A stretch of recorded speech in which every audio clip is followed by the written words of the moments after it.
my all dears, it's me Sir Suresh Kumar, your biology lecturer at Government Boys Degree College Umarkot.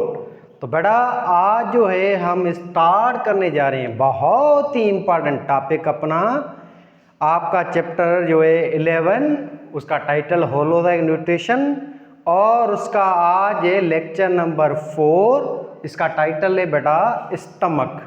ये जो topic है बेटा बहुत important है और ये टॉपिक अक्सर जो है जो बच्चे हैं ख़ास तौर पे होशियार बच्चे उनको भी थोड़ा सा समझ में कम आता है, क्योंकि अभी ये टॉपिक थोड़ा सा एडवांस लेवल का आ गया है ना। तो इसको डिस्कस करते हैं वन बाय वन। और ये आपका जो बेटा टॉपिक है ये आपका आर्गन है, ये बच्चों को पता होगा कहाँ मौजूद है, इसका काम क्या है, फंक्शन क्या है, ओवरव्यू इसका आपको पता होगा। अब इससे पहले हम चलते हैं अपना प्रीवियस जो लेक्चर था बेटा, उसमें हमने पढ़ा था कि अपने यहाँ गला होता है, अपना फेरेंक्स होता है, फिर यहाँ पे ओसोफेगस है, उसका हमने काम वगैरह पढ़ा था कि फेरेंक्स वो रीजन है जहाँ पे चारों रास्ते आपस में मिलते हैं। फिर फेरेंक्स पे ये मसल्स होती हैं जिसको फेरेंजियल कंस्ट्रिक्टर कहते हैं। ये 3 मसल्स होती हैं टोटल, सुपीरियर, मिडिल, इन्फीरियर। ये मसल फेरेंक्स की वाल या फेरेंक्स को बनाती हैं, ये सारी स्केलेटल मसल हैं। इसके बाद आपकी जो है अपनी ज़ुबान जो है ये नीचे अटैच होती है यहाँ गले की तरफ से हेड बोन के ज़रिए। फिर यहाँ पे बेटा अपना जो पाइप आया था जिसका नाम था ओसोफेगस, ये आपका है ओसोफेगस। ओसोफेगस जो है ये आपकी सांस की नाली के पीछे मौजूद है, वर्टिब्रल कॉलम के आगे मौजूद है। ये आप देखेंगे ना ओसोफेगस बेटा ये ऐसे है, इस तरह से।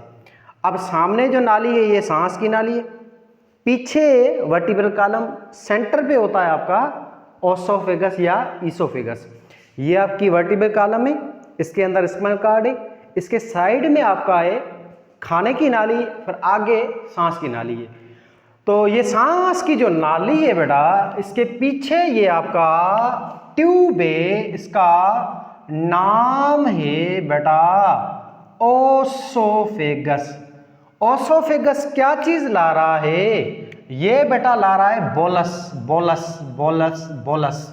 ये बोलस ला रहा है, बोलस, खाने का जो लुकमा जो गिरा आपके मुंह ने जिसको चबाया था, ये लुकमा आ रहा है आपका इस नरगट के जरिए जिसका नाम है ओसोफेगस।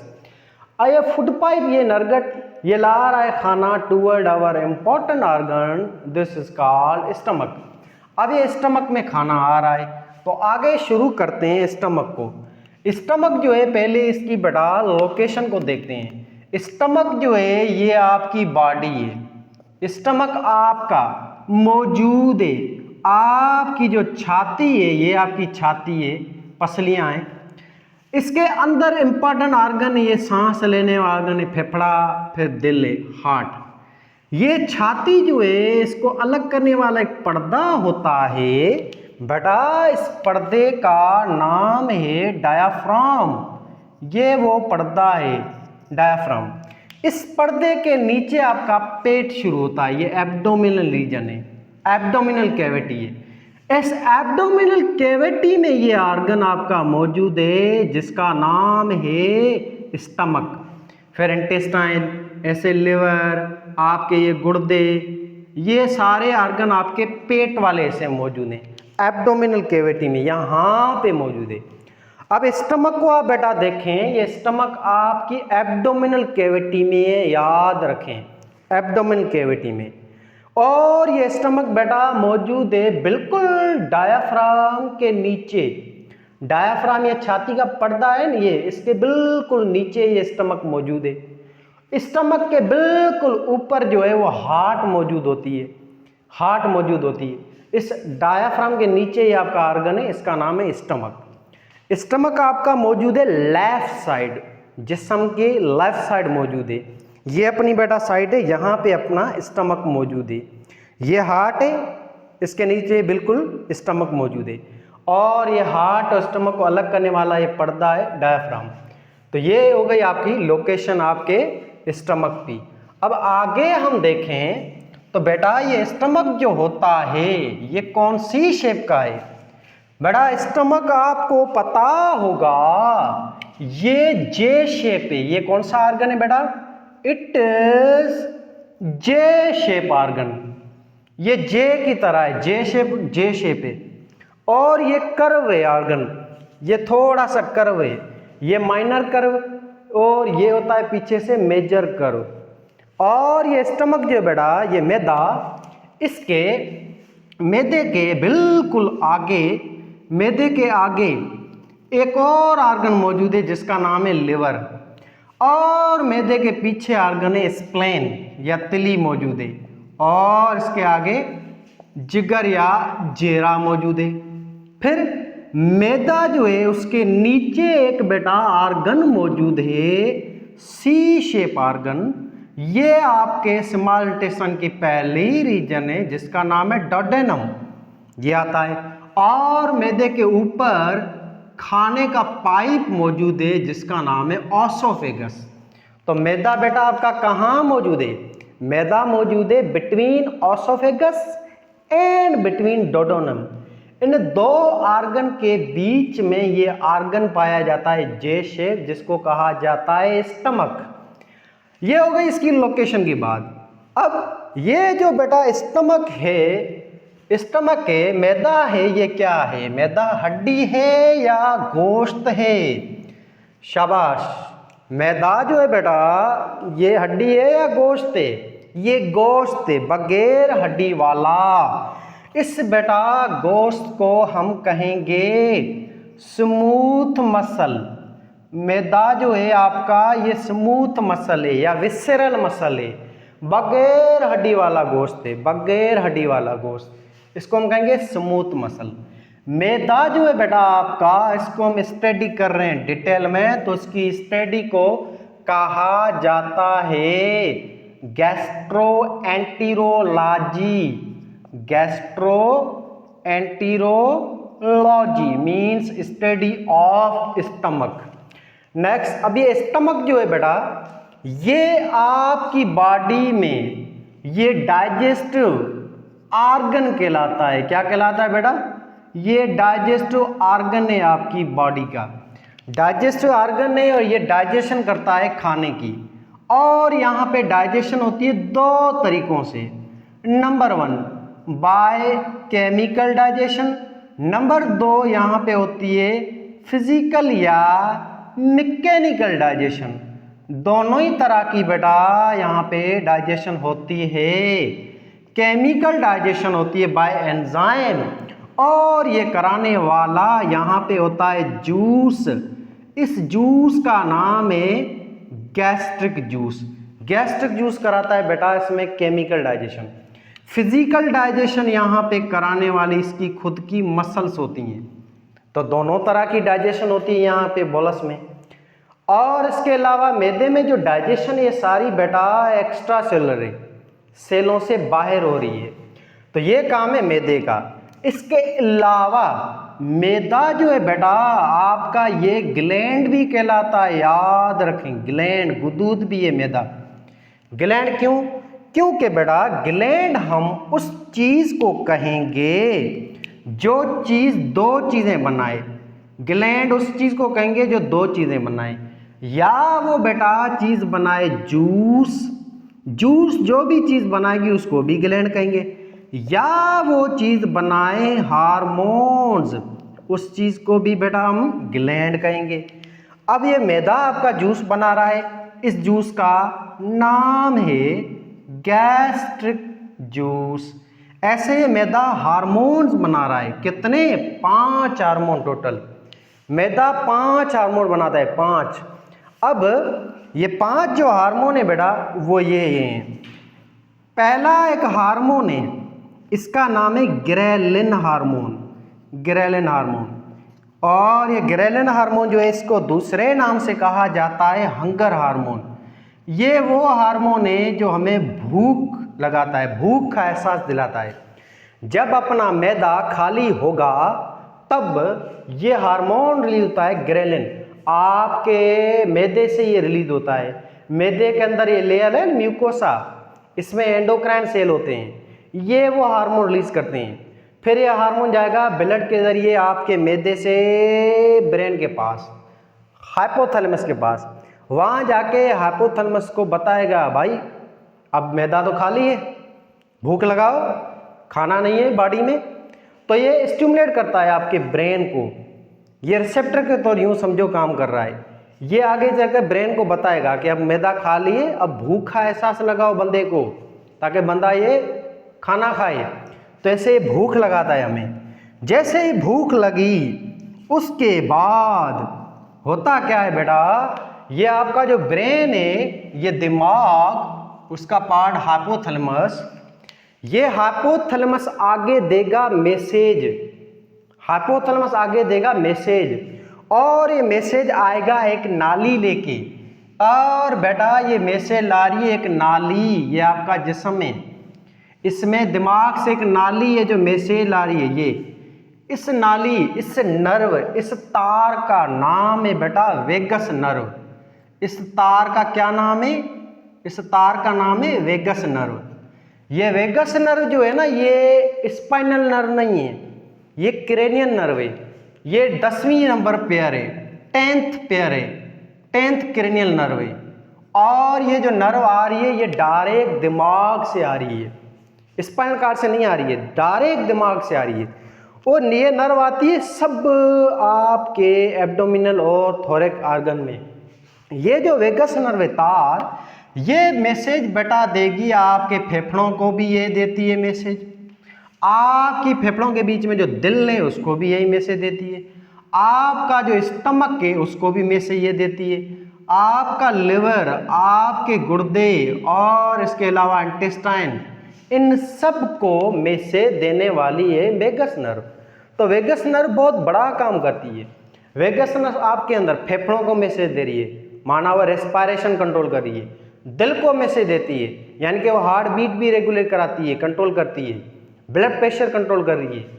ऐसे वेगस नर्व आगे लिवर को मैसेज दे रही है, तो माना आपका homeostasis, thermo regulation, osmo regulation, excretion, ये भी कंट्रोल कर रही है। ऐसे ही वेगस नर्व आगे चलकर इंटेस्टाइन, स्टमक को भी मैसेज दे रही है। तो ऐसे बेटा ये क्या कर रही है, आपका डाइजेशन को भी कंट्रोल कर रही है। ये सारा काम जो है ये कंट्रोल करने वाली ये नर्व है वेगस नर्व। तो हुआ क्या बेटा, मैदा खा लिए, मैदे ने छोड़ा हार्मोन ग्रेलिन, इस ग्रेलिन हार्मोन ने जाके मैसेज दिया ब्रेन को, ब्रेन पहचान गया भाई अब भूख लगानी है, उसका एहसास कराना है, रेस्पॉन्स शो करना है। अब ये ब्रेन ने मैसेज दिया वेगस नर्व को, वेगस नर्व ये मैसेज लाई, इसने दिया मैसेज सामने वेगस नर्व ने बेटा ये मैसेज दिया मैदे को, और मैदे के अंदर एक और सेल है, एंडोक्राइन सेल होते हैं यहाँ म्यूकोसा लेयर में। फिर वो जो सेल है यहाँ एंडोक्राइन सेल, वो फिर रिलीज करेंगे एक और हार्मोन, बेटा इस हार्मोन का नाम है गैस्ट्रिन हार्मोन। फिर ये गैस्ट्रिन हार्मोन रिलीज कराएगा क्या, gastric juice from your gastric gland. तो गैस्ट्रिक जूस जो रिलीज होता है उसको रिलीज कराने वाला गैस्ट्रिन हार्मोन है। और ये गैस्ट्रिक जूस जो है ये आपके गुदूद हैं, गैस्ट्रिक ग्लैंड है म्यूकोसा लेयर में, मैदे के अंदर लेयर में ये गुदूद हैं गैस्ट्रिक ग्लैंड, जो रिलीज करेंगे अपना जूस खाने के ऊपर, इस जूस को कहेंगे गैस्ट्रिक जूस। अब जितना ज़्यादा खाना होगा उतना ही ज़्यादा स्टिमुलाई जाएगा, उतना ही ज़्यादा ग्रेलिन प्रोड्यूस होगा, जितना ग्रेलिन होगा उतना ही नर्व पल्स ज़्यादा आएगा, जितना नर्व पल्स ज़्यादा आएगा उतना ही ज़्यादा ये हार्मोन रिलीज होगा गैस्ट्रिन, जितना ज़्यादा गैस्ट्रिन हार्मोन होगा उतना ही ज़्यादा गैस्ट्रिक जूस रिलीज होगा, जितना ज़्यादा गैस्ट्रिक जूस रिलीज होगा उतनी ज़्यादा डाइजेशन फास्ट एंड मोर होगी। तो ये गैस्ट्रिक जूस जो है ना क्वांटिटी में वेरिएबल है, कम खाना खाओगे तो कम रिलीज होगा, ज़्यादा खाना खाओगे तो ज़्यादा रिलीज होगा, और ये अपने आप रिलीज नहीं होगा ज़्यादा या कम, इसको कंट्रोल करता है डायरेक्ट ब्रेन कंट्रोल कर रहा है अपनी इस नर्व के जरिए, और ये नर्व कंट्रोल करती है इस गैस्ट्रिन को, गैस्ट्रिन फिर कंट्रोल करता है गैस्ट्रिक जूस को, ऐसे। ठीक है बेटा, अब ऐसे ये गैस्ट्रिक जूस आ गया, ये गैस्ट्रिक जूस रिलीज हो गया, वो खाने को डाइजेस्ट करेगा।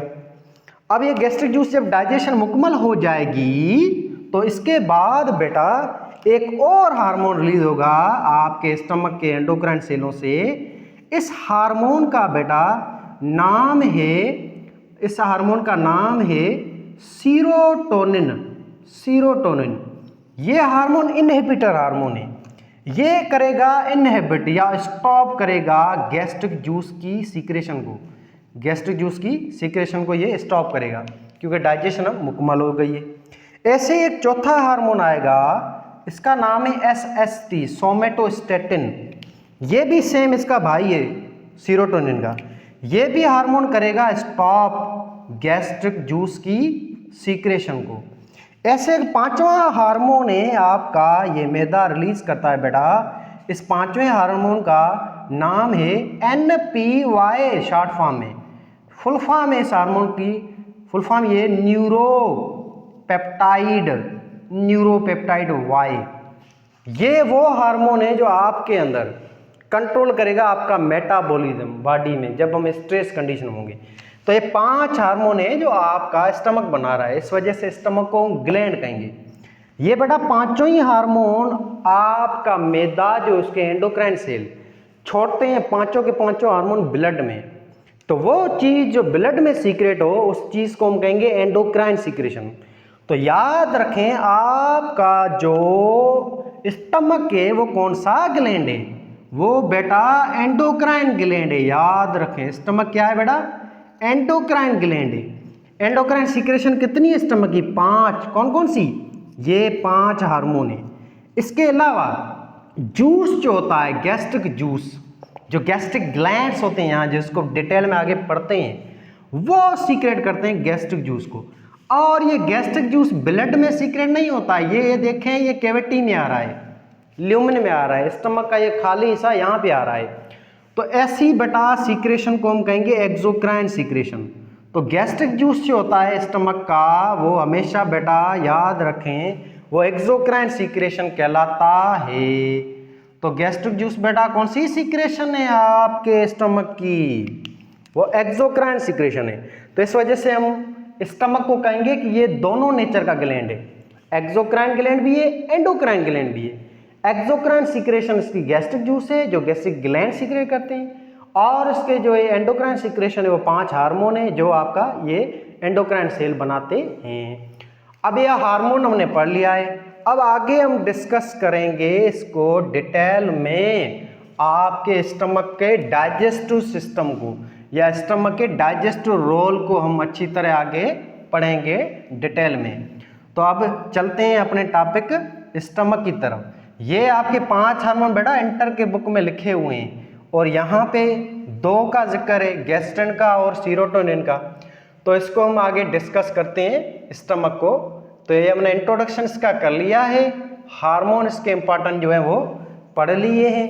अब इसका आगे हम बेटा पढ़ेंगे इसकी फर्दर लेयर्स और इसकी रीजन्स को।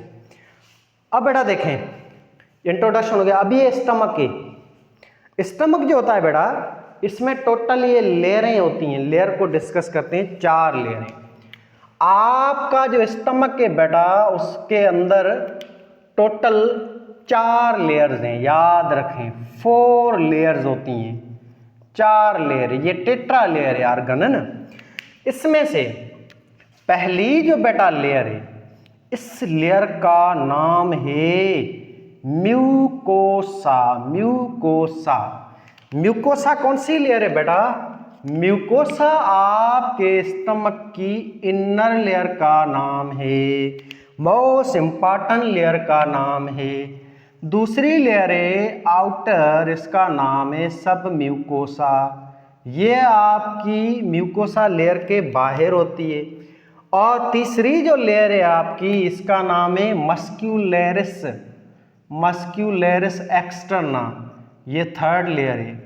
चौथी जो लेयर है आपकी इसका नाम है सीरोसा। ये है 4 आपकी लेयरें आपके स्टमक की। इधर देखें बेटा, ये आपको लेयर नजर आ रही है, ये ग्रीन कलर की, इस लेयर का बेटा नाम है म्यूकोसा लेयर। ये इनर लेयर है, म्यूकोसा लेयर, ये इनर मोस्ट लेयर है। ये जो म्यूकोसा लेयर होती है बेटा सबसे इनर लेयर, इस लेयर में बहुत सारी चीजें पाई जाती हैं। ये वो मेन लेयर है। इस लेयर के अंदर ये फोल्ड होते हैं, ये देखें फोल्ड दिखाई दे रहे हैं बेटा, इस फोल्ड को कहा जाता है रुगाई। रुगाई ये फोल्डेड लेयर होती है। ये इस वजह से होती है ताकि जो एक्स्ट्रा खाना आप खाते हैं, जैसे लास्ट लेक्चर में पढ़ा था, आप ज़्यादा खाना खाएंगे, शादी में किसी गए या फ्री की कोई दावत मिल गई है तो पेट भर के खाना खाएंगे, तो आपका स्टमक जो है पहले वो कॉन्ट्रैक्ट हालत में होता है जब आप खाना नहीं खाते हैं या जब खाली होता है। जैसे आप 2-3 किलो खाना खाते हैं, ये मजाक नहीं है, आपका स्टमक बेटा 2 से 4 किलो खाना जो है उसको यूँ समझो कि स्टोर कर सकता है, 2 से 4 किलो खाना। और छोटे बच्चे में 30 ml या 30 ग्राम, बड़ों में 2-4 किलो। अब ये जो आपका मैदा है, इसमें जैसे खाना आता जाएगा तो इसकी मसल्स यूँ एक्सपेंड होती जाएगी, खास तौर पे ये रुगाई बहुत ज़्यादा एक्सपेंड हो जाएगी, एक के कारण एक्सपेंड हो सके। दूसरा, ये जो फोल्ड है रुगाई, इसमें ज़्यादा फोल्डिंग की वजह से ज़्यादा गैस्ट्रिक ग्लैंड्स होते हैं, गैस्ट्रिक ग्लैंड होते हैं, ताकि मोर एंड मोर फूड की डाइजेशन अच्छी तरह से और फास्ट हो सके। और इसी म्यूकोसा लेयर में गैस्ट्रिक ग्लैंड होते हैं सारे। म्यूकोसा लेयर के बाद देखें, ये बेटा बाहर दूसरी नंबर लेयर है, ये नज़र आ रही है आपको, ये लाल कलर की सेकंड लेयर, इसका नाम है सब म्यूकोसा। सब म्यूकोसा जो बेटा लेयर है, ये म्यूकोसा की तरह ये दोनों थिक लेयर हैं। सब म्यूकोसा जो लेयर है ना, इसमें होती हैं खून की नालियां और दिमाग की तारें, नर्व होती हैं। सब म्यूकोसा लेयर में 2 चीज़ें हैं, एक बेटा होती हैं ब्लड वेसल, खून की नालियां, और दूसरी चीज़ होती है इसमें दिमाग की तारें, जिसको कहा जाता है नर्व। नर्व और ये दिमाग की तारें और आपका खून सब म्यूकोसा में। ऐसी थर्ड लेयर है जो सब म्यूकोसा के बाहर है, इसका नाम है मस्कुलरिस एक्सटर्ना।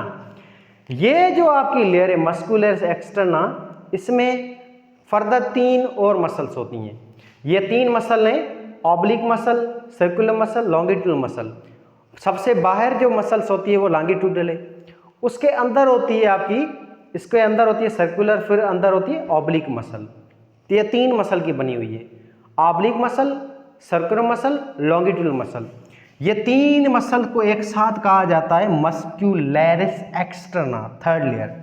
इसके अंदर होती है सब म्यूकोसा, जिसमें आपकी खून की नालियां हैं और नर्व हैं। इसके लेयर के अंदर एक लेयर है बहुत इंपॉर्टेंट, म्यूकोसा, और म्यूकोसा लेयर में ये फोल्ड होते हैं, इस फोल्ड को कहा जाएगा रुगाई।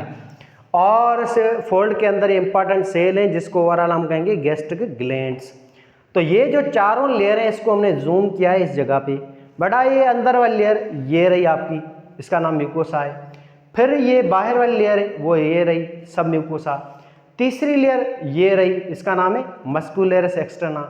चौथी और आउटर लेयर है, इसका नाम है सीरोसा। अब ये जो 4 लेयर हैं, इनमें से ये 3 लेयर हैं, म्यूकोसा, सब म्यूकोसा, मस्कुलरिस एक्सटर्ना, ये तीनों लेयरें थिक होती हैं। सीरोसा आउटरमोस्ट लेयर है, आउटरमोस्ट ये थिन लेयर है, पतली होती है। और सीरोसा का काम यही है आउटर लेयर का कि म्यूकस को सीक्रेट करना। ये म्यूकस क्या करती है, ये म्यूकस आपका जो स्टमक है उसको मॉइस्ट और लुब्रिकेट करेगी ताकि स्टमक की दूसरे आर्गन के साथ फ्रिक्शन वगैरह ना हो। तो सीरोसा का काम यही है, डाइजेशन में ऐसा नहीं लेती है। सीरोसा का काम यही है बाहर म्यूकस छोड़ना, बाहर ये आपका स्टमक उसके ऊपर म्यूकस छोड़ना ताकि स्टमक दूसरे आर्गन के साथ घिस ना जाए, ठीक है ना, और उसकी प्रोटेक्शन करना स्टमक की, ये काम होता है सीरोसा, थिन लेयर है। फिर अंदर है मस्कुलरिस एक्सटर्ना। इस लेयर में बेटा फर्दर 3 लेयर हैं, एक है सबसे बाहर लॉन्गिट्यूडल मसल, फिर आती है ओब्लिक मसल और सर्कुलर मसल। ये सारी है मसल्स आपकी, लॉन्गिट्यूडल, सर्कुलर, ओब्लिक। ये 3 मसल को मिला के कहेंगे मस्कुलरिस एक्सटर्ना। और इस मसल का नाम है बेटा मैकेनिकल डाइजेशन कराना, चर्निंग कराना। ये वो लेयर है मेन लेयर जो चर्निंग कराती है। ये वो लेयर है मस्कुलरिस एक्सटर्ना जो ये स्टमक को यूं कॉन्टैक्टलेस कराएगी, जिसके नतीजे में खाना गोल गोल अंदर घूमेगा और इस गोल गोल घूमने को हम सिंपल कहेंगे चर्निंग। और इसकी वजह से वीक पेरिस्टल्स या यूं कहेंगे कि वीक जो है मिक्सिंग वेव्स भी पैदा होती हैं हर 20 सेकंड पे।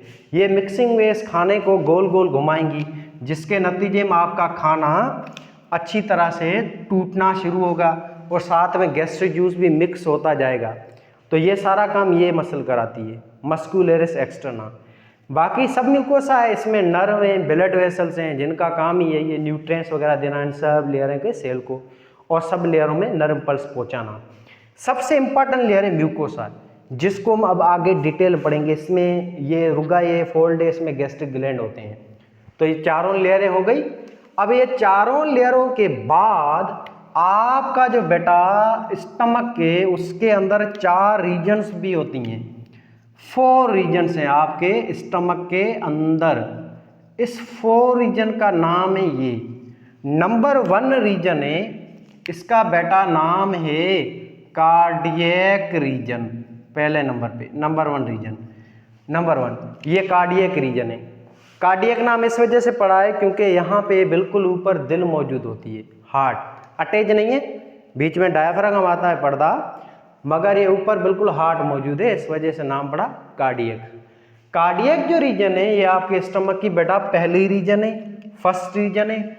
और ये कार्डियक रीजन का काम है रिसीव करना फूड को या बोलस को फ्रॉम यूअर ओसोफेगस, ओसोफेगस से खाने को लेना, बोलस को लेना।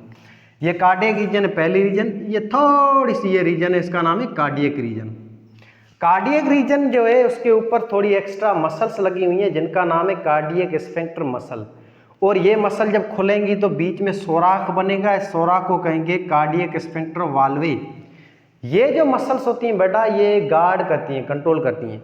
जब आपका खाना आएगा ना बोलस, तो ये मसल खुल जाएंगी, खाना आपका ये लुकमा अंदर आ जाएगा स्टमक में। स्टमक में आने के बाद ये मसल फिर से बंद हो जाएंगी। ये बंद होती है इस वजह से ये खाना वापस नहीं जाता है। अगर ये मसल ना होती तो क्या होता, हम जो खाना खाते फिर यूं हम उल्टे हो जाते ना, तो सारा खाना यूं निकल आता बाहर, उल्टी उल्टी होती। तो इस मसल की वजह से आपका खाना वापस नहीं निकलता है। ये मसल जैसे ही खाना आएगा तो रिलैक्स होंगी, खुल जाएंगी, खाना अंदर आ जाएगा, फिर ये मसल कॉन्ट्रैक्ट हो जाएंगी। तो ये काम है इन मसल का, खाने को लेना। ये ड्यूरिंग सवालिंग जो है उस टाइम ही ये खुलती हैं, फिर ये बंद हो जाएंगी। तो ये मसल आपका पार्ट कार्डियक रीजन का है। दूसरा, कार्डियक जो बेटा रीजन है इसके अंदर एक इम्पॉर्टेंट चीज़ होती है, और इस चीज़ का नाम है कार्डियक ग्लैंड। कार्डियक ग्लैंड होता है इसमें। ये कार्डियक ग्लैंड जो है ये क्या करता है, म्यूकस को सीक्रेट करता है, only mucus, white sticky fluid. ये जो है ना आपकी कार्डियक इसकी इनर लेयर है जिसका नाम है म्यूकोसा। यहाँ पे गॉबलेट सेल या म्यूकाइड सेल होते हैं। ये म्यूकाइड सेल सिर्फ और सिर्फ म्यूकस छोड़ते हैं खाने के ऊपर। ये खाना आया उसके ऊपर म्यूकस छोड़ेंगे। म्यूकस जो है बहुत ही इंपॉर्टेंट फ्लूइड है, वाइट स्टिकी फ्लूइड, जो खाने को मॉइस्ट करेगा, लुब्रिकेट करेगा, स्लिपरी बनाएगा, ताकि इजीली खाना यहाँ तक पहुँच सके, ये अपने मैदे की 3rd रीजन तक। तो ये हो गई कार्डियक रीजन। और याद रखें बेटा कार्डियक रीजन जो है वो डाइजेशन में कोई रोल अदा नहीं करती है।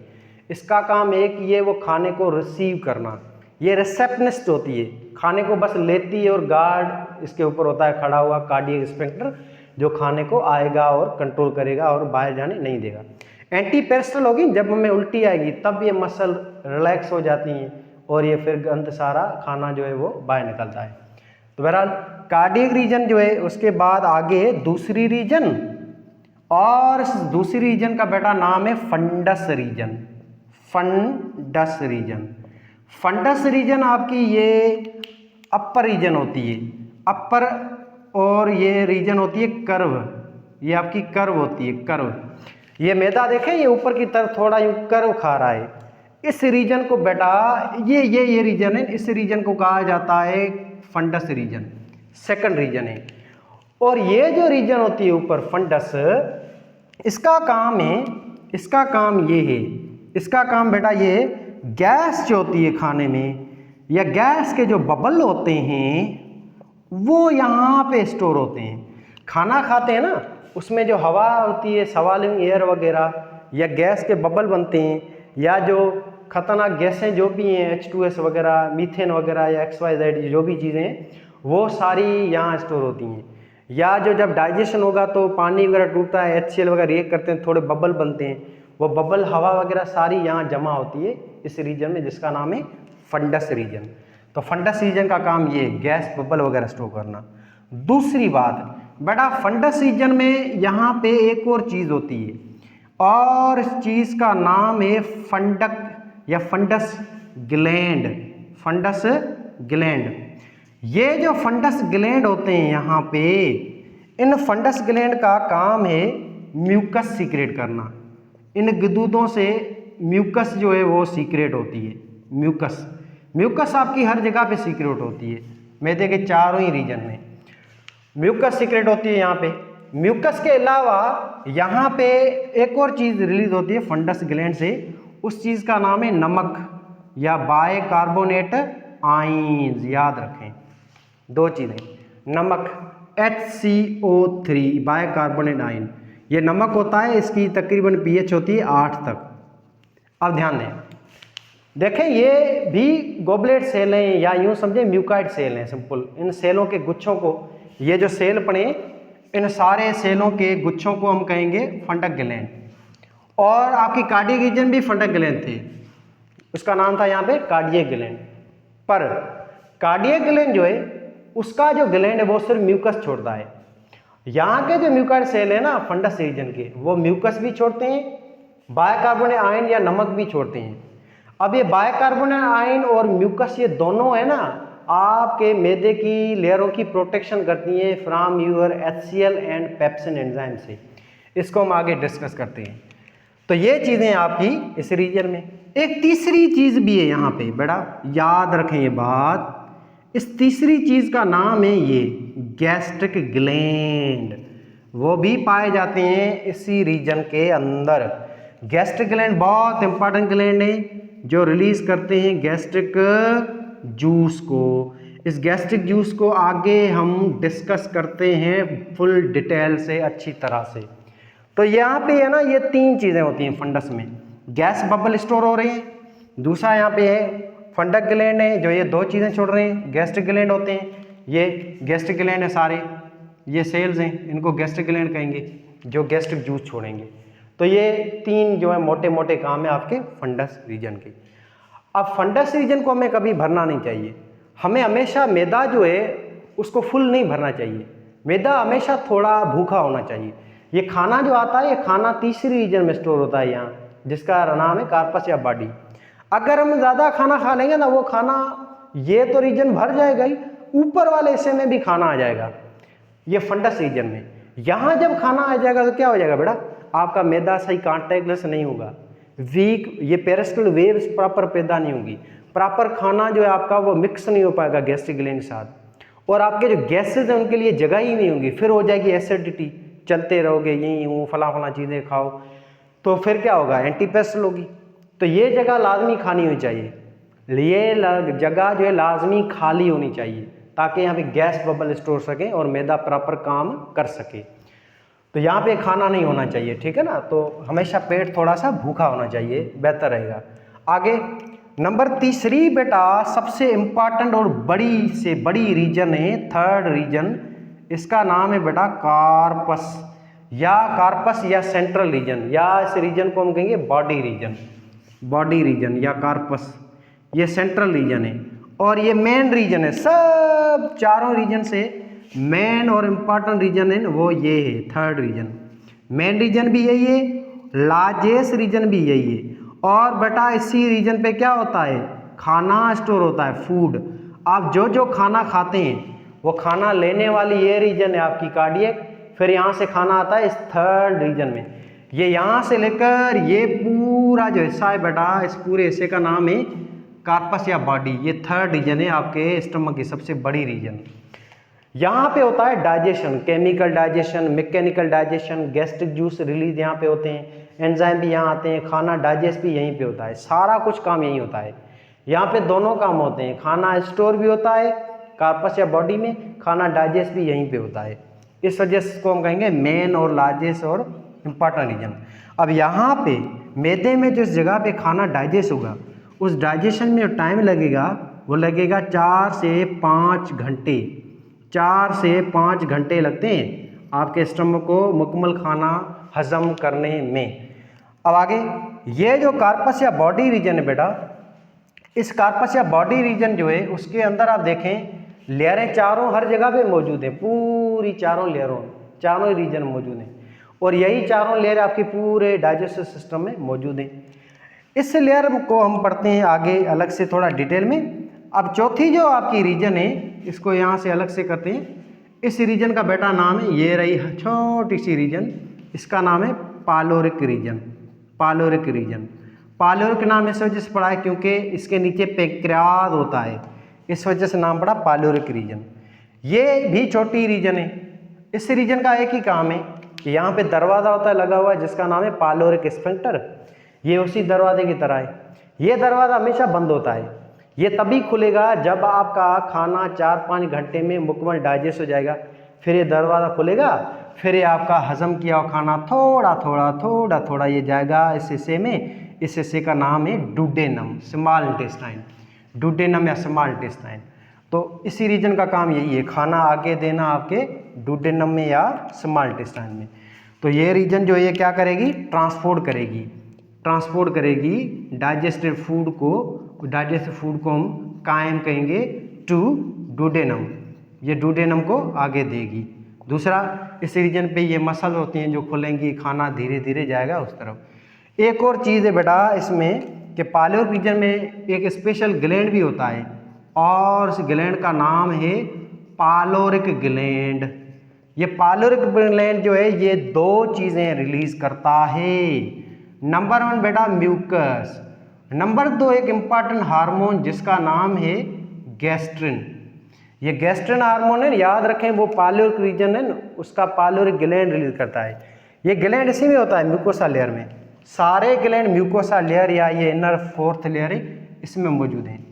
तो ये जो रीजन है यहाँ पे एंडोक्राइन सेल होते हैं, ये रहे, ये एंडोक्राइन सेल बेटा जी सेल कहलाते हैं। ये सेल रिलीज करते हैं एक हार्मोन जिसका नाम है गैस्ट्रिन, और ये हार्मोन है गैस्ट्रिन ये ब्लड के अंदर छोड़ेंगे और इस लेयर में सब म्यूकोसा में, फिर हार्मोन जाएगा और यहाँ पे आपकी 2nd लेयर में जिसका नाम क्या है कार्पस या बॉडी, जिसके अंदर गैस्ट्रिक ग्लैंड होते हैं उनको स्टिमुलेट करेगा, फिर वो गैस्ट्रिक जूस रिलीज करेंगे।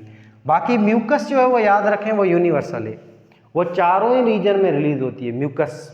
म्यूकस आपका मुंह है, आपका फेरेंक्स है, आपका लेरेंक्स है, आपके ट्रेकिया है, आपके ब्रोंक्यूल अलूला है, small intestine, large intestine, anus, सब जगह पे म्यूकस प्रोड्यूस होती रहती है बॉडी में हर जगह पे। बहरहाल अब ये 3 रीजन जो हमने इसको पढ़ लिया है, कार्डियक रीजन इतना ही था और फंटस रीजन में इतना ही था, पालोरिक रीजन में भी इतना ही था। अब जो हम डिटेल में अच्छी तरह से पढ़ेंगे वो 3rd रीजन है जिसका नाम है कार्पस या बॉडी। अब बेटा देखें ये कार्पस या जो बॉडी रीजन है ये 3rd लार्जेस्ट रीजन, इसके अंदर ये लेयरें चारों सब में मौजूद हैं। अब ये 4 लेयरों को हमने यहाँ पे जूम किया है, ये हम पहले डिस्कस कर चुके हैं। अब ये इनर लेयर है, ये म्यूकोसा है जो हर जगह पे मौजूद है, पर ये जो म्यूकोसा यहाँ पे पाई जाती है कार्डियक रीजन में, तो यहाँ इस म्यूकोसा में गैस्ट्रिक ग्लैंड नहीं है, यहाँ पे मौजूद है सिर्फ और सिर्फ म्यूकॉइड सेल। ऐसे जो यहाँ पे पड़ी है आपकी फंडस रीजन में म्यूकोसा, यहाँ फंडस रीजन में गैस्ट्रिक ग्लैंड होते हैं नंबर 1। दूसरी ये म्यूकोसा यहाँ पे पाई जा रही है वही लेयर है, मगर यहाँ जो पाई जाती है इस रीजन में जिसका नाम है कार्पस या बॉडी, इस रीजन में भी गैस्ट्रिक ग्लैंड होते हैं। दूसरा ये आखिरी जो रीजन है पालोरिक, यहाँ पे जो म्यूकोसा लेयर पड़ी है यहाँ पे गैस्ट्रिक ग्लैंड नहीं है। तो कहाँ कहाँ म्यूकोसा में गैस्ट्रिक ग्लैंड होते हैं, वो बेटा 2 जगहों पे। म्यूकोसा जो लेयर है इसमें गैस्ट्रिक ग्लैंड होते हैं और ये गैस्ट्रिक ग्लैंड होते हैं 2 जगहों पे, ये बुक में लिखा पड़ा है। नंबर 1 ये रीजन है इसका नाम है फंडस रीजन, यहाँ पे गैस्ट्रिक ग्लैंड होते हैं। दूसरी रीजन इंपॉर्टेंट और सबसे बड़ी रीजन, इसका नाम है कार्पस या बॉडी रीजन, यहाँ पे आपके होते हैं गैस्ट्रिक ग्लैंड इन 2 जगहों पे।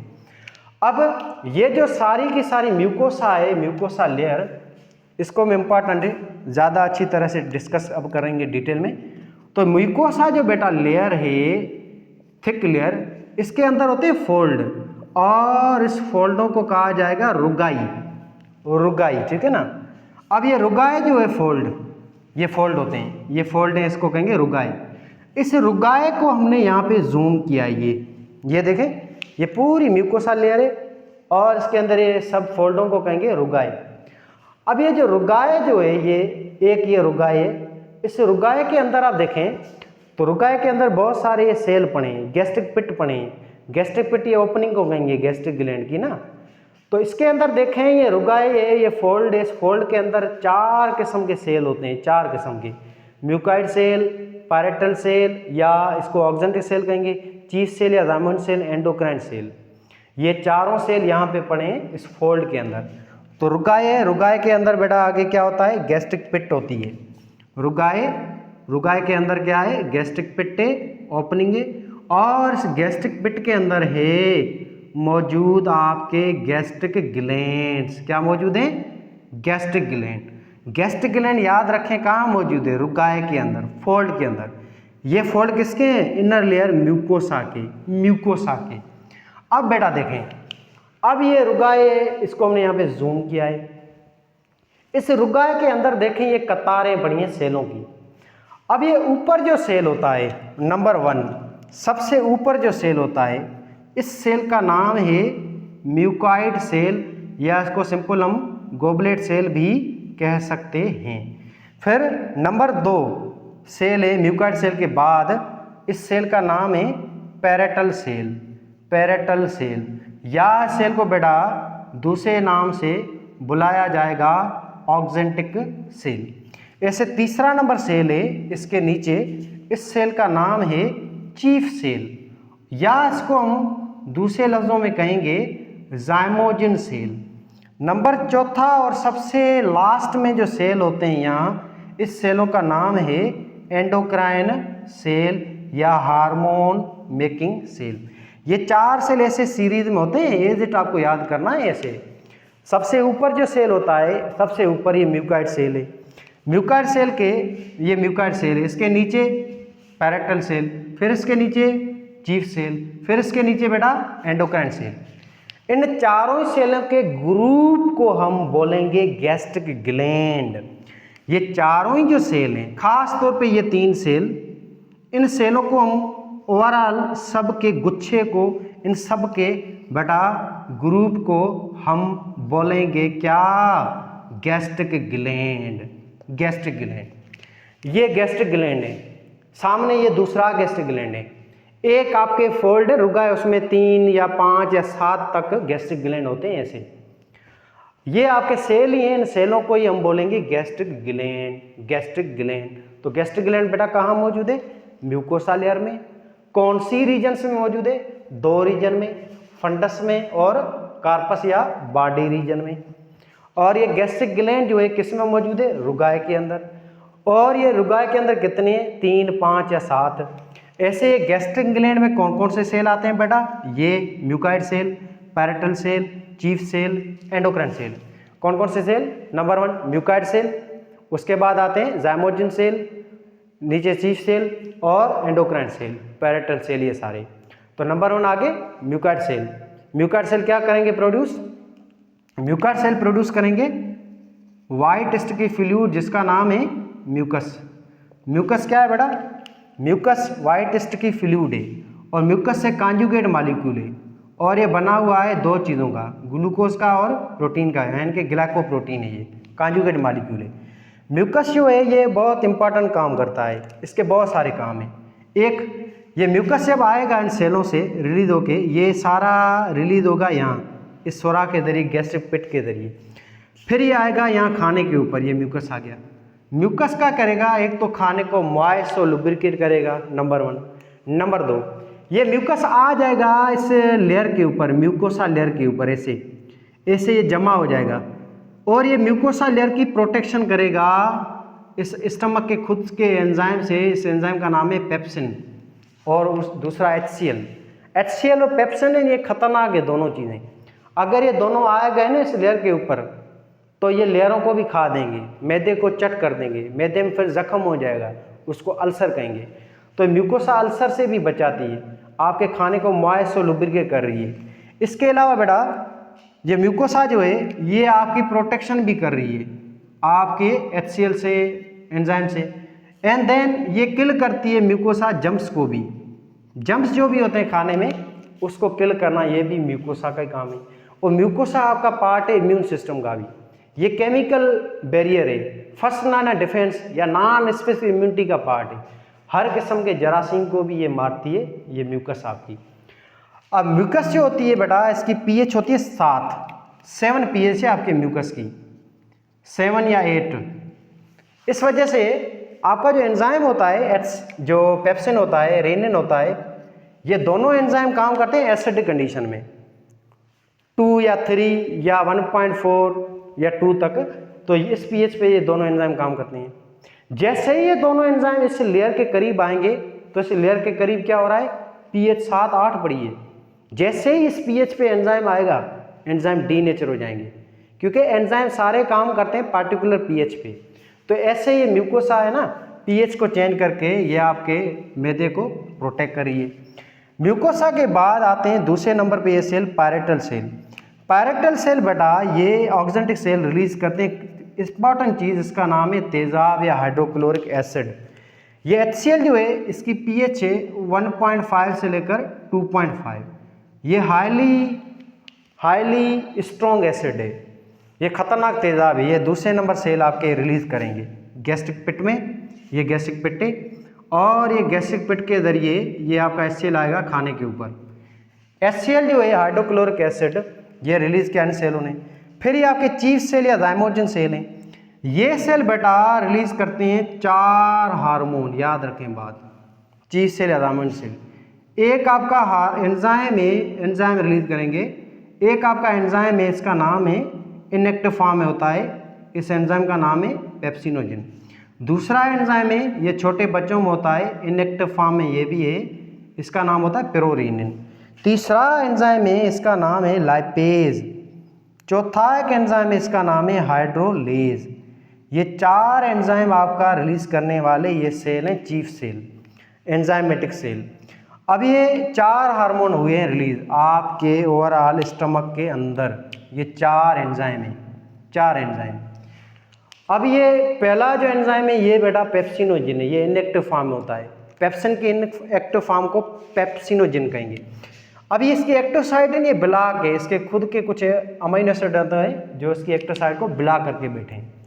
अब ये एंजाइम इनएक्टिव है, पेप्सिनोजिन इनएक्टिव है, प्रोरिनिन भी इनएक्टिव है। अगर ये एक्टिव होते तो क्या होता, ये अपने मैदे को खुद को ही खा देते, जिस वजह से हमें अल्सर हो जाती, हमारी डेथ भी हो जाती। तो ये जो एंजाइम है पेप्सिनोजिन, इसको एक्टिव करने वाला, पेप्सिनोजिन को और प्रोरिनिन को, इन दोनों को एक्टिव करने वाला ये तेजाब है जिसका नाम है HCl, hydrochloric acid. Hydrochloric acid ने दोनों एंजाइमों पे रिएक्ट करेगा और इसके ऊपर जो एक्स्ट्रा अमीनो एसिड्स हैं उनको ये हटा देगा इसकी एक्टिव साइड से। तो ऐसे ये क्या हो जाएंगे, ये दोनों एंजाइम एक्टिव हो जाएंगे। तो जब ये दोनों एंजाइम बेटा एक्टिव होंगे तब इनका नाम ये पड़ेगा पेप्सिनोजिन। जब एक्टिव होगा तो इसका नाम पड़ेगा पेप्सिन, और प्रोरिनिन जब एक्टिव होगा तो इसका नाम ये पड़ेगा रेनिन या काइमोसिन। रेनिन या इसका दूसरा नाम है काइमोसिन। ये 2 एंजाइम ऐसे एक्टिव हो गए। इन दोनों एंजाइम को कहा जाएगा प्रीकर्सर एंजाइम। प्रीकर्सर माना ही इनएक्टिव फॉर्म वाले 2 एंजाइम हैं जो प्रीकर्सर कहलाते हैं स्टमक में, एक आपका पेप्सिन और रेनिन। अब पेप्सिन एक्टिव हो गया, ये पेप्सिन क्या करेगा बेटा, ये यहाँ पे प्रोटीन को डाइजेस्ट करेगा। पेप्सिन का काम है प्रोटीन डाइजेस्ट करना। प्रोटीन कौन सा, फूड प्रोटीन, याद रखें बात, फूड प्रोटीन जो है उसको ये डाइजेस्ट करेगा और ये प्रोटीन को तोड़ेगा इनटू पेप्टोन में, याद रखें बात, पेप्टोन के अंदर। ये खाना है ना, इसमें जो प्रोटीन पड़ा है, ये प्रोटीन की चेन पड़ी है, पॉलीपेप्टाइड चेन, इसको ये तोड़ेगा 10 से ज़्यादा या 50 के बीच अमीनो एसिड में, और ये 10 से ऊपर और 50 के बीच में जो अमीनो एसिड की कतार होगी उसको हम कहेंगे पेप्टोन। तो प्रोटीन की जो डाइजेशन शुरू होती है वो माउथ में नहीं है, वो स्टमक से होती है। और इस प्रोटीन की डाइजेशन जो बेटा कर रहा है वो ये एंजाइम है पेप्सिन, याद रखें बात। पेप्सिन जो है ये प्रोटीन को तोड़ेगा इनटू पेप्टोन के अंदर। पेप्सिन ये हो गया एक काम। इसके बाद आता है रेनिन। रेनिन छोटे बच्चों में एंजाइम होता है, हम बड़ों में नहीं है, एब्सेंट है। ये जो रेनिन होता है, ये जो हम मिल्क पीते हैं, दूध, छोटे बच्चे जो दूध पीते हैं, उस दूध को ये डाइजेस्ट करेगा, मिल्क प्रोटीन को। और दूध के अंदर प्रोटीन है कैसिनोजिन, सॉल्युबल प्रोटीन, ये डाइजेस्ट करता है कैसिनोजिन को या मिल्क प्रोटीन को, कैसिनोजिन को इनटू कैसिन में, कैसिन के अंदर, इनसॉल्युबल प्रोटीन में।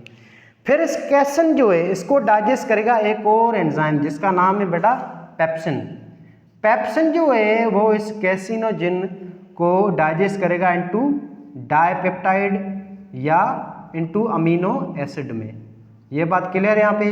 तो ध्यान दे बेटा, यहाँ पे डाइजेशन हो रही है खाने की, फूड प्रोटीन की और मिल्क प्रोटीन की। फूड प्रोटीन को एक ही एंजाइम डाइजेस्ट कर रहा है जिसका नाम है पेप्सिन, वो तोड़ रहा है इनटू पेप्टोन में। मिल्क प्रोटीन को दो एंजाइम डाइजेस्ट करते हैं, मिल्क प्रोटीन को दो एंजाइम। पहला एंजाइम है रीनिन, जो कि मिल्क प्रोटीन जो है कैसिनोजिन है, मिल्क प्रोटीन कैसिनोजिन, उसको ये तोड़ेगा इनटू कैसन में। फिर इस कैसन को तोड़ेगा दूसरा एंजाइम पेप्सिन, जो इस कैसन को कन्वर्ट करेगा डाइपेप्टाइड और अमीनो एसिड में। तो यूं समझे बेटा, यहाँ पे फूड प्रोटीन तो डाइजेस्ट नहीं हुआ है, पर मिल्क प्रोटीन डाइजेस्ट हो चुका है पार्शली, कंप्लीट अभी भी वो नहीं हुआ है मिल्क प्रोटीन डाइजेस्ट, क्योंकि अभी भी डाइपेप्टाइड पड़े हैं। अभी भी वो दूध के अंदर जो अमीनो थे वो दो दो की फॉर्म में पड़े हैं, दो दो जुड़े हुए हैं आपस में। तो मिल्क प्रोटीन को दो एंजाइम डाइजेस्ट करते हैं, फूड प्रोटीन को एक ही करता है जिसका नाम है पेप्सिन। तो ये दो एंजाइम हो गए। अब तीसरा एंजाइम लैपेज है, ये भी यहाँ पे रिलीज होता है। लैपेज का काम यही है, लिपिड को डाइजेस्ट करना इनटू आपके असाइल ग्लिसरॉल में।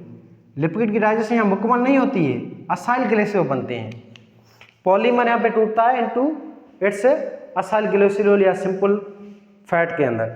फिर आगे असाइल ग्लिसरॉल है, लिपिड है, उनको तोड़ा जाएगा फैटी एसिड और ग्लिसरॉल में, वो तोड़ेगा आपका पैंक्रेटिक अमाइलेज एंजाइम, ठीक है ना, पैंक्रेटिक लैपेज एंजाइम, वो वहाँ पे आगे डाइजेशन होगी। हाइड्रोलेज भी एंजाइम आता है, ये एंजाइम तोड़ता है कॉन्जुगेट मॉलिक्यूल जिसका नाम है न्यूक्लियोप्रोटीन, उसको ये तोड़ेगा इनटू न्यूक्लिक एसिड प्लस में प्रोटीन में। तो ये दो एंजाइम जो है ना आपके लैपेज और ये हाइड्रोलेज, ये किन बुक्स के अंदर है किन में नहीं है। ज़्यादातर जो बुक है दुनिया के उसमें ये दो का जिक्र है, पेप्सिन का और रीनिन का। अब बच्चे जो होते हैं बेटा, छोटे बच्चे, उनमें चार एंजाइम आते हैं। ये पेप्सिन भी आता है छोटे बच्चों में और रीनिन भी आता है, इसके अलावा आपका हाइड्रोलेज एंजाइम भी आता है, लैपेज भी आता है, चारों एंजाइम है। बड़े जो होते हैं अडल्ट, उनमें सिर्फ ये तीन एंजाइम आते हैं, पेप्सिन है, लैपेज है और हाइड्रोलेज है, ठीक। तो ये तीन एंजाइम होते हैं बड़ों के अंदर। तो आप जो अभी अडल्ट हैं, 5 साल से ऊपर हैं, तो आपकी बॉडी या आप जब दूध पिएंगे तो आपके अंदर दूध डाइजेस्ट नहीं होता है। वो दूध का जो आपका प्रोटीन है वो आपकी जिस्म में एब्जॉर्ब नहीं होता है, याद रखें, डाइजेशन नहीं होता है क्योंकि वो एंजाइम ही नहीं है। अब आप जो दूध पिएंगे ना, बड़े जो हैं, आपको उससे कैल्शियम और उसके मिनरल्स मिलेंगे, बाकी प्रोटीन उससे नहीं मिलेगा। छोटे बच्चों को जब हम दूध देंगे तो छोटे बच्चों को उस दूध का प्रोटीन भी मिलेगा और उसके मिनरल भी मिलेंगे। तो दूध जो है वो याद रखें, हमेशा छोटे बच्चों को ज़्यादा से ज़्यादा 3-4 सालों तक पिलाया जाए बजाय बड़ों के। चलो आगे। तो ये सारे बेटा एंजाइम है जो खाना डाइजेस्ट कर रहे हैं। ये एंजाइम खाना डाइजेस्ट करें तो इस डाइजेशन को क्या कहेंगे? Chemical digestion. तो बेटा ये केमिकल डाइजेशन हो रही है आपके पूरे स्टमक में, और ये केमिकल डाइजेशन यहाँ पे हो रही है थर्ड रीजन में जिसका नाम है कार्पस या बॉडी। तो ये चार वो सेल थे जो केमिकल डाइजेशन में इन्वॉल्व हैं। ये सारे सेल आपके म्यूकाइड से लेकर ये parietal, chief cell, endocrine cell, ये सारे केमिकल डाइजेशन में हिस्सा लेते हैं। खास तौर पे जो एंजाइम बनाते हैं सेल वो ये चीफ सेल है, थर्ड सेल। ऐसे ये सीक्वेंस में याद रखना है, म्यूकाइड सेल है, म्यूकाइड सेल के बाद आपके पेरेटल सेल है, फिर आपके आते हैं चीफ सेल और अंदर एंडोक्राइन सेल। अब इसके बाद एंजाइम हो गए। एंजाइम्स के बाद अब आपके जिस्म में एंडोक्राइन सेल है। एंडोक्राइन सेल जो है ये छोड़ते हैं, रिलीज करते हैं हार्मोन को, और ये हार्मोन्स को हम पहले ही डिस्कस कर चुके हैं। हार्मोन जो हैं आपके 5, वो हम पहले ही डिस्कस कर चुके हैं शुरू में। ये सारे छोड़ेंगे इस लेयर में, सब म्यूकोसा में जिसके हार्मोन जाएंगे टूवर्ड ब्लड के जरिए। अब बेटा ये सारी चीज़ें जो हैं आपकी ये कहलाती हैं गैस्ट्रिक जूस। आपका म्यूकस है, गैस्ट्रिक जूस जो है उसको बनाया इन सारे आपके सेलों ने, और ये सारे सेल बना रहे हैं, इस सीक्रेशन को कहेंगे गैस्ट्रिक जूस। गैस्ट्रिक जूस ये सब सेल छोड़ देंगे इस ल्यूमेन में। इस ल्यूमेन का नाम है गैस्ट्रिक पिट। ये गैस्ट्रिक पिट है, इस गैस्ट्रिक पिट के ज़रिए बेटा ये गैस्ट्रिक जूस आपका जाएगा इस खाने के ऊपर। तो अब देखें गैस्ट्रिक जूस में क्या क्या चीज़ है बेटा। गैस्ट्रिक जूस के अंदर आपकी 7-8 चीज़ें होती हैं गैस्ट्रिक जूस के अंदर। नंबर 1, एक तो आपके गैस्ट्रिक जूस में चीज़ है, इसका नाम है म्यूकस, जो मॉइस लुब्रिकेट करती है, खाना जम्स को किल करती है और आपके जो स्टमक के लेयर उसकी हिफाजत या प्रोटेक्शन कर रही है। दूसरा, आपके इस गैस्ट्रिक जूस में होता है वाटर, 99% पानी होता है, और पानी क्या है, एक्टिवेटर ऑफ एंजाइम से, और आगे मेटाबॉलिज्म में हिस्सा लेता है। पानी के बाद आपके गैस्ट्रिक जूस में होते हैं नमक, साल्ट। इस साल्ट का नाम है सोडियम बाइकार्बोनेट। साल्ट है ना यहाँ पे, वो इनहिबिटर है इन सब एंजाइमों का। बेटा ये साल्ट और म्यूकस, याद रखें बात, ये साल्ट और ये म्यूकस, ये दोनों यहाँ आपके जो स्टमक के इस लेयर की प्रोटेक्शन करते हैं, क्योंकि इन दोनों की pH 7 होती है। आपके नमक है ना, इसकी pH 7-8 है, म्यूकस की भी 7-8 है, तकरीबन ये 8 तक होती है। तो ये एंजाइम जो है ना सारे आपके, ये काम करते हैं एसिडिक कंडीशन में, और ये एसिडिक कंडीशन इनको मेंटेन करके दे रहा है हाइड्रोक्लोरिक एसिड HCl। HCl की वजह से अंदर इन्वायरमेंट है एसिडिक आपके ल्यूमिन में या स्टमक में, जिसके ज़रिए ये एंजाइम एक्टिव हैं और ये खाने को डाइजेस्ट कर रहे हैं। पर साइडों में जो है स्टमक में, वहाँ पे pH होती है 7 से 8। यहाँ जैसे ही एंजाइम आएंगे तो यहाँ एंजाइम इनएक्टिव हो जाएंगे। तो स्टमक में 2 इन्वायरमेंट पड़े हैं, 2 किस्म की pH लगी पड़ी हैं। एक बेटा स्टमक जो है उसकी वाल है, यहाँ पे pH होती है 7 से 8। ये जो वालें हैं ना, यहाँ pH 7 से 8 होती है, और ये 7 से 8 जो pH है, इस pH के पीछे ये 2 फैक्टर हैं। एक आपका नमक है, ये ऊपर, नमक के बाद आपका म्यूकस में ये लेयर होती है, लेयर बनाते हैं म्यूकस, या यूँ समझे म्यूकस यूँ पर्दा है, ये म्यूकस ये ऊपर रैप होती है। तो ये 2 चीज़ें हैं जो आपके इस पूरे मैदे की लेयर को प्रोटेक्ट कर रहे हैं आपके इस एंजाइमों से, ठीक है ना। तो मैदे के साइडों में जो pH है वो बेटा न्यूट्रल लगी पड़ी है। सेंटर पे मैदे में सेंटर पे एसिडिक pH है, और ये pH मेंटेन करके दे रहा है HCl। तो HCl क्या है बेटा, एक्टिवेटर है आपके इन एंजाइमों का।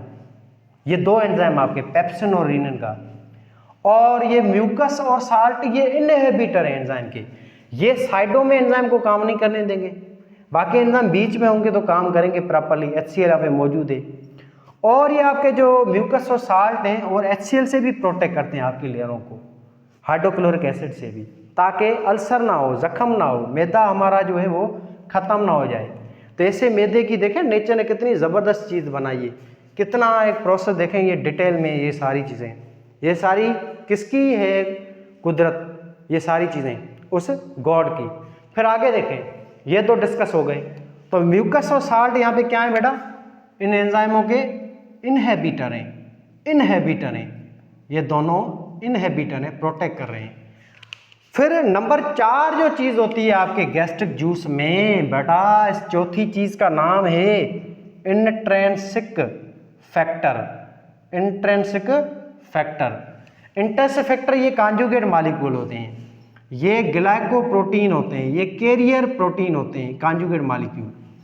ये आपका जो सेल है ना, ये पेरेंटल सेल या ऑक्जेटिक सेल, पेरेंटल सेल या ऑक्जेटिक सेल, ये 2 चीज़ें रिलीज करते हैं। एक तो HCl करते हैं रिलीज, दूसरा प्लस में ये रिलीज करते हैं इंट्रिंसिक फैक्टर, शॉर्ट फॉर्म में IF। ये इंट्रिंसिक फैक्टर कॉन्जुगेट मॉलिक्यूल होते हैं, जो ये सेल पेरेंटल सेल रिलीज करेंगे इनटू द गैस्ट्रिक पिट में, ल्यूमेन में। फिर ये गैस्ट्रिक पिट से ये आपके कॉन्जुगेट मॉलिक्यूल खाने में आ जाएंगे, और इनका इंपॉर्टेंट काम यहाँ पे नहीं है स्टमक में। आपके जो ये इंट्रिंसिक फैक्टर है ना, ये आ गए खाने में। जब ये खाना जाएगा स्मॉल इंटेस्टाइन में, तब इनका रोल आता है। वो क्या, ये स्मॉल इंटेस्टाइन जो है बेटा, ये आपका मैदा है, मैदे के बाद ये स्मॉल इंटेस्टाइन है। स्मॉल इंटेस्टाइन की एक रीजन है, तीसरी रीजन और आखिरी, जिसका नाम है इलियम, जहाँ पे खाने की एब्जॉर्प्शन होती है। वहाँ इलियम के अंदर फिंगर लाइक स्ट्रक्चर होती हैं, जिसको विलाई कहते हैं। बेटा उस विलाय में यहाँ पे जब खाना पहुँचेगा ना, इस खाने में ये जो प्रोटीन है, एक चीज़ उठाएंगे खाने से, उस चीज़ का बेटा नाम है विटामिन B12 या साइनोकोबालामिन। इस विटामिन का दूसरा नाम है साइनोकोबालामिन। इस विटामिन के कैरियर होते हैं ये मॉलिक्यूल, ये कॉन्जुगेट। ये खाने से इस विटामिन को उठा के देंगे आपकी खून की नालियों को। ऐसे ये क्या कर रहे हैं इंटेस्टिन, विटामिन B12 की एब्जॉर्प्शन कराते हैं स्मॉल इंटेस्टाइन में या इलियम के अंदर। एक काम ये हुआ आपके इंटेस्टिन प्रोटीन का, विटामिन B12 की एब्जॉर्प्शन कराना। दूसरा काम इसका बेटा ये है इन प्रोटीन का कि ये प्रोटीन आरबीसी या एर्थ्रोसाइट है, रेड ब्लड सेल है, उनकी मैच्योरेशन कराते हैं। ये विटामिन, ये चीज़ जो है ना आपके, ये सारी जो चीज़ें इंट्रांसिक फैक्टर, ये आपके फिर ब्लड में भी जाएंगे, फिर ब्लड इन चीज़ों को, इन कॉन्जुगेट मॉलिक्यूल ले जाएगा बोन मैरो में। यहाँ पर जाके ये क्या करेंगे, ये इंट्रांसिक फैक्टर आरबीसी को मैच्योर कराएंगे, जवान बनाएंगे, उसको काम के लायक बनाएंगे, डेवलपमेंट कराएंगे। तीसरा इसका काम है इंट्रांसिक फैक्टरों का, वो ये कराएंगे development of nervous system, development of nervous system. यही वो कॉन्जुगेट मॉलिक्यूल, ये विटामिन B12 सब जाएंगे यहाँ ब्रेन में, वहाँ पे जाके आपके ब्रेन के जो भी सेल हैं उनका काम कराएंगे, उनको फंक्शन कराएंगे और उनकी डेवलपमेंट वगैरह भी कराएंगे। तो ऐसे ये 3 काम है इंट्रांसिक फैक्टर के, और ये तीनों ही काम इस मॉलिक्यूलों के, इस मॉलिक्यूल को कौन सी के करा हुआ था, पैरेटल सेल या ऑक्जेंटिक सेल, HCl को भी करते हैं ये और इसको भी। अब ये 4 चीज़ें हो गई आपके गैस्ट्रिक जूस के अंदर। 5वीं चीज़ जो है गैस्ट्रिक जूस में होती है, बहुत ही खास तेज़ाब है ये, इसका नाम है HCl। HCl आपका जो ये सेल है पैरेटल से ऑक्जेंटिक सेल, 24 घंटों में ये आपकी बॉडी में 2 से 3 लीटर HCl सीक्रेट करते हैं। आपके मैदे में HCl कितना प्रोड्यूस होता है, 2 से 3 लीटर तक। ओवरऑल यूँ समझो कि ये गैस्ट्रिक जूस जो आपका वो इतना रिलीज होता है, 2 से 3 लीटर तक गैस्ट्रिक जूस पूरे आपके 24 घंटों में। और ये सारा का सारा जो गैस्ट्रिक जूस है इसमें ये सारी चीज़ें हैं। अब HCl क्या कर रहा है, एक तो ये एंजाइमों को एक्टिव कर रहा है, तो इसको हम कहेंगे एक्टिवेटर ऑफ एंजाइम। दूसरा ये HCl जम्स को भी मारता है, खाने के अंदर जरासीम होते हैं। नंबर तीसरा काम HCl का बेटा, HCl जो है आपका जो ये थूक है उसमें पड़ा है बोलस में, इसमें अमाइलेज एंजाइम था, माउथ से आ रहा है, उसको इनएक्टिव करता है, डीनेचर कर देता है। तो कार्बोहाइड्रेट की डाइजेशन यहाँ पे नहीं होगी, अमाइलेज एंजाइम खत्म, उसका पत्ता कट गया। और उसका पत्ता किसने काटा, HCl ने। चौथा काम, HCl जो बेटा होता है ये आपके इम्यूनिटी सिस्टम का पार्ट है, ये आपका बायोकेमिकल बैरियर है, फर्स्ट लाइन ऑफ डिफेंस का पार्ट है, और ये नॉन स्पेसिफिक इम्यूनिटी का पार्ट है जो जरासीम वगैरह को किल कर रहा है। ये है आपके सारे HCl के काम, एक्टिवेटर, फंक्शन वगैरह, और एसिडिक इन्वायरमेंट को मेंटेन करना। आपका जो स्टमक, उसमें जो खाना डाइजेस्ट हो रहा है वो कौन सी कंडीशन में हो रहा है बेटा, याद रखें, वो एसिडिक कंडीशन में हो रहा है। और कितनी pH पे हो रहा है, 1.5 to 2.5, या यूं कहेंगे 1 से लेकर 3 तक pH है, ये एसिडिक pH है। यहाँ इस कंडीशन में ये एंजाइम काम करते हैं और ये इसको मेंटेन करके दे रहा है। आपका खाना माउथ में जो डाइजेस्ट हो रहा था वो न्यूट्रल कंडीशन थी, और वो न्यूट्रिशन कंडीशन कौन मेंटेन करके दे रहा था, आपकी म्यूकस, आपके नमक, आपका पानी। यहाँ पे जो एसिडिक कंडीशन मेंटेन करके दे रहा है वो HCl करके दे रहा है।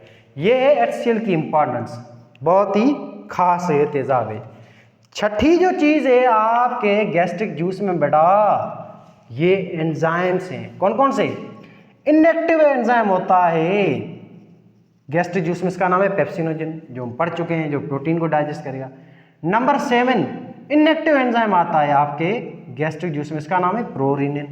नंबर 8 इसमें एंजाइम होता है हाइड्रोलेज, जो क्या करता है, आपके न्यूक्लियोप्रोटीन की डाइजेशन करता है। नंबर 9 इसमें एंजाइम है लाइपेज, जो लिपिड की डाइजेशन करता है। तो ये 2 चीज़ें एक्सक्लूड कर लें, कुछ जगहों पे, कुछ बुक्स में लिखी हुई हैं, कुछ में नहीं है।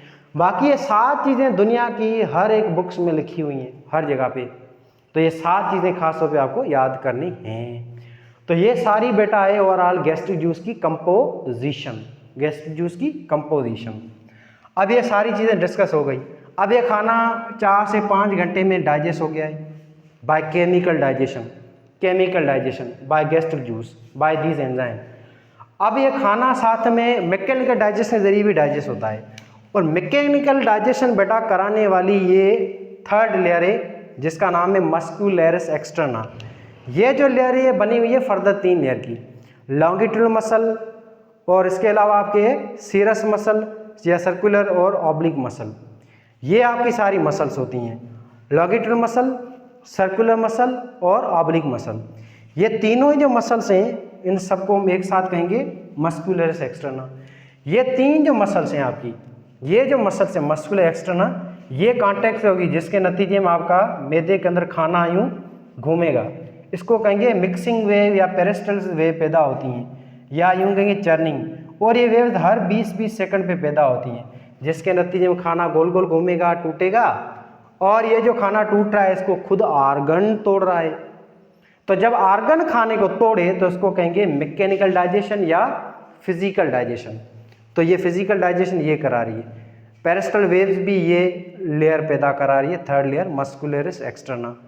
ऐसे आपका खाना डाइजेस्ट हो जाएगा ये दोनों तरीक़ों से, बाय केमिकल भी बाय मैकेनिकल भी, 4 से 5 घंटे में। और ये डाइजेशन सारी एक्स्ट्रा सेलुलर है। अब खाना हजम हो चुका है और यहाँ पे जो डाइजेशन हो रही है वो एक ही चीज़ हुई है जिसका नाम है प्रोटीन। अगर हम फर्स्ट ईयर लेवल पे बात करें, एमएससी लेवल पे बात करें, एमएससी लेवल पे तो यहाँ पे 2 चीज़ें डाइजेस्ट हो रही हैं, 2 नहीं 3, प्रोटीन भी, मिल्क प्रोटीन भी, फूड प्रोटीन भी। प्रोटीन डाइजेस्ट हो रहा है नंबर 1, नंबर 2 लिपिड भी हो रहा है, नंबर 3 न्यूक्लियो प्रोटीन भी हो रहा है एमएससी लेवल के हिसाब से। फर्स्ट ईयर के हिसाब से आप अगर बच्चे फर्स्ट ईयर के हैं तो आपको टिक करना है कि स्टमक में कौन सी डाइजेशन हो रही है, तो वो सिर्फ बेटा वह अपने प्रोटीन की डाइजेशन हो रही है, ठीक है। और उसको डाइजेस्ट करें ये 2 एंजाइम, बड़ों में पेप्सिन करता है, छोटों में ये रीनिन और पेप्सिन दोनों करते हैं डाइजेशन। आगे अब ये डाइजेशन कंप्लीट हो जाएगी ना, तो फिर क्या होगा, आपका यहाँ पे एक हार्मोन है जो रिलीज होगा जिसका नाम है, हम पहले पढ़ चुके हैं, जिसका नाम था बेटा सीरोटोनिन, ये हार्मोन। और प्लस में एक और हार्मोन है एसएसटी, सोमेटोस्टेटिन। ये जो दोनों हार्मोन हैं ये यहाँ रिलीज होंगे एंडोक्राइन सेलों से। 5 हार्मोन रिलीज यहीं से होते हैं, मगर ये 2 हार्मोन आखिर में आएंगे जो यहाँ से रिलीज होंगे। ये जाएंगे आपकी इस लेयर में, सब म्यूकोसा में, इसमें ब्लड वेसल्स होती हैं। ये दोनों हार्मोन जो है ये खून के ज़रिए जाएंगे, खून के ज़रिए जाएंगे और ये जाकर इन तीनों सेलों को मैसेज देंगे, बस कर दो, अब खाना डाइजेस्ट हो चुका है, ये जो आप अब गैस्ट्रिक जूस रिलीज कर रहे हैं इसकी सीक्रेशन को स्टॉप कर दो। तो ये सारे जो सेल हैं ऑफ हो जाएंगे, ये सारे सेल जो गैस्ट्रिक जूस रिलीज कर रहे हैं। ऐसे आपका ये गैस्ट्रिक जूस सीक्रेशन स्टॉप हो जाएगी, खाना डाइजेस्ट हो चुका है। अब इस डाइजेस्ट शुदा खाने को हम क्या बुलाएंगे बेटा, इस डाइजेस्टेड खाने को हम बुलाएंगे कायम। क्या बुलाएंगे बेटा, कायम। तो मैदे में जो खाना डाइजेस्ट हुआ है एसिडिक कंडीशन में, इस खाने को क्या बुलाएंगे, कायम बुलाएंगे। अब ये खाना डाइजेस्ट हो चुका है। अब इसके बाद आपका ब्रेन मैसेज देगा इन 2 वाल्वे को, पायलोरिक स्फिंक्टर को, फिर ये खुल जाएंगे, फिर धीरे धीरे खाना जूस सारा आ जाएगा आपके इस स्मॉल इंटेस्टाइन में, उसके स्मॉल इंटेस्टाइन के पहले पार्ट में, जिसका नाम है बड़ा डोडेनम। तो ये सारी थी चीज़ें जिसको हम डिस्कस कर चुके हैं। अब आगे देखते हैं बेटा, ये जो आपका स्टमक है मैदा, इस मैदे के अंदर, इस मैदे के अंदर एक चीज़ है रेनिन, ये और एक आर्गन है आपके अंदर किडनी, गुर्दा, ये आपका आर्गन है गुर्दा, आपका किडनी, किडनी के अंदर भी रेनिन है, रेनिन है, और किडनी के अंदर भी रेनिन है, और आपके स्टमक के अंदर भी रेनिन है। आपका जो मैदा है उसके अंदर भी रेनिन है। दोनों में क्या फ़र्क है, बच्चे कहेंगे सेम है, नहीं फ़र्क है बेटा। किडनी के अंदर जो रेनिन है उसकी स्पेल ये है RENIN। किडनी के अंदर जो रेनिन जो हार्मोन है उसमें N 2 आते हैं, 2 N आते हैं। इसका काम अलग है, हम पढ़ेंगे रास सिस्टम, बीपी वगैरह मेंटेन करना, XYZ अल्डोस्टेरोन वगैरह को सीखे कराना। आपका जो स्टमक है उसमें जो रेनिन है ये एक एंजाइम होता है, याद रखें। और इस एंजाइम में N कितने आते हैं, 3 आते हैं, RENNIN। देखें स्पेल का भी फर्क है, ठीक है ना। तो सवाल आ जाए कि स्टमक में क्या आता है, रीनिन या रेनिन। स्टमक का रेनिन 3 N वाला है, किडनी का 2 N वाला है। ये एक हार्मोन है, और ये एक एंजाइम है जो मिल्क प्रोटीन कैसिनोजिन को डाइजेस्ट करता है। तो ये थी आपकी मोटी मोटी ये सारी चीज़ें जो हम पूरा इस स्टमक में डिस्कस कर चुके हैं। अब स्टमक के बाद खाना जाएगा अगला स्मॉल इंटेस्टाइन में, तो तब तक हम स्मॉल इंटेस्टाइन को आगे डिस्कस करेंगे। अब आखिरी बात बेटा, ये अभी जो सिचुएशन चल रही है, भयानक गर्मी है अपने यहाँ अपने कंट्रीज़ में, तो इसमें ये अपना जुगाड़ी सिस्टम है फ़िलहाल, फर्स्ट टाइम है, तो पंखा वगैरह सब ऑफ है, खिड़की दरवाजे सब बंद हैं। अगर वो खिड़की वगैरह विंडो ओपन करते हैं तो हवा वगैरह आती है, शोर आता है बाहर का, सही रिकॉर्डिंग नहीं होती है। पंखा चालू करते हैं तो सही आवाज़ नहीं आएगा। तो ये सारी चीज़ें क्लियर करके जस्ट बल्ब जले हुए हैं उसमें लेक्चर रिकॉर्ड करें इसी भयानक गर्मी के अंदर। तो ये जो चीज़ आप देख रहे हैं बेटा, ये सारी चीज़ इस पे गौर मत करिएगा। मैं जो चीज़ पढ़ा रहा हूँ, जो आप चीज़ दे रहा हूँ, आपको ध्यान उस पर रखना चाहिए, ठीक है ना।